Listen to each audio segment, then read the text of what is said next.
একটা তো ছোটোবেলার স্মৃতি থাকেই, যে আমি রোজ আসতাম হাঁটতে হাঁটতে বিশুদের ওই রাস্তাটা দিয়ে, স্ট্রেট হরিশ্চন্দ্র স্ট্রিট হয়ে সোজা আজ বিশুদের যে গলিটা আছে সেই গলিটা দিয়ে ঢুকে তারপরে ভবানীপুর পাঠাগার হয়ে আমি আসতাম। সেই জন্য অনেকে আমাকে বলে তুমি এত রাস্তা চেনো কী করে? তাহলে আমি রাস্তা চিনব না তো কে রাস্তা চিনবে? আমি সমস্ত রাস্তা অলি গলি চিনি। তার কারণ হচ্ছে এইভাবেই তো কাজ করা শুরু, প্রতিদিন আসতাম। সুতরাং আমার এটা একটা ডিউটি ছিল যে এটাকে দেখা। মাঝে মাঝে এসে খবর নিতাম, শোভনদাকে জিজ্ঞেস করতাম, শোভনদা স্কুলটা চলে? মাঝে বলেছিল অনেকদিন হ্যাঁ ওই রকম কোনো রকম চলছে, বাট প্রমোটাররা কিনে নেবে বা কিছু একটা এরকম কথাবার্তা চলছে। তারপরে আমি 2-3 বছর আগে ববিকে নিয়ে পুজো ভ্রমণে বেরিয়েছিলাম। আমি ববিকে জায়গাটা গাড়ি থেকে দেখালাম, গাড়িটাকে থামিয়ে, আপনারা কেউ জানেন না। আমি দেখিয়ে বললাম শোন, এই মাঠটায় পুজো দেখছিস না, এ পাশে একটা ছোট্ট বিল্ডিং ছিল, দোতলা, আধ ভাঙা, 3টে রুম ছিল মাত্র, খুব ছোট্ট। তো এইটাতে জানিস তো আমি একসময় পড়াতাম, কিন্তু স্কুলটা আমি শুনছি চলে যাবে, স্কুলটার অস্তিত্ব নেই আজকে। নতুন করে কিছু ভাবা যায় কি? নতুন করে কিছু করা যায় কি?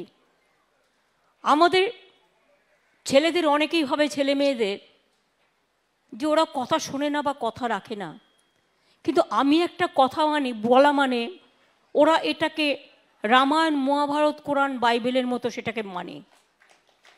এবং দিদি বলেছে ও সঙ্গে সঙ্গে ঝাঁপ দেয় এবং 4 কাঠা জমি কিনে নিয়ে 5 কোটি টাকা খরচ করে এই 5তলা বিল্ডিংটা খুব কম সময়ের মধ্যে। ও কি স্প্যাস্টিক বেবি নাকি? তো ওকে ওরম করে বসিয়ে রেখেছো কেন? এই স্কুলের স্টুডেন্টও? আচ্ছা, কোন ক্লাসের? ওদের জন্য কি এখানে পড়ানো হয়? আচ্ছা, 8টা স্টুডেন্ট আছে।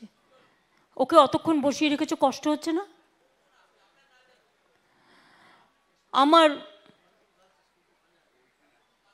এবং পাশে আপনারা জানেন সাউথ সুবারবান আছে, মিত্র আছে, ভবানীপুর গার্লস আছে, আমাদের দক্ষিণ কলকাতার একটা গার্লস স্কুল ছিল সেটাও আছে, তারপর ওদিকে গোখেল আছে, ওদিকে ইউনাইটেড মিশনারি আছে, ওদিকে খালসা স্কুল আছে, অনেক স্কুলই আছে আশেপাশে। কিন্তু এই স্কুলটা আমি চাই 5ম শ্রেণী পর্যন্ত যারা বাংলা ইংরেজি দুটোই শিখতে চায়, বাংলাও থাকবে ইংরেজিটাও থাকবে, বাংলাতেও জোর দেওয়া হবে, ইংরেজিতেও জোর দেওয়া হবে। কারণ প্রায় 34 বছর একদম ইংরেজি না পড়ে আজকে যারা বড় জায়গায় কাজ করে তারা ভালো ইংরেজিতে ড্রাফট করতে পারে না। অনেক অফিসারদের আমাদের ট্রেনিং দিতে হচ্ছে নতুন করে।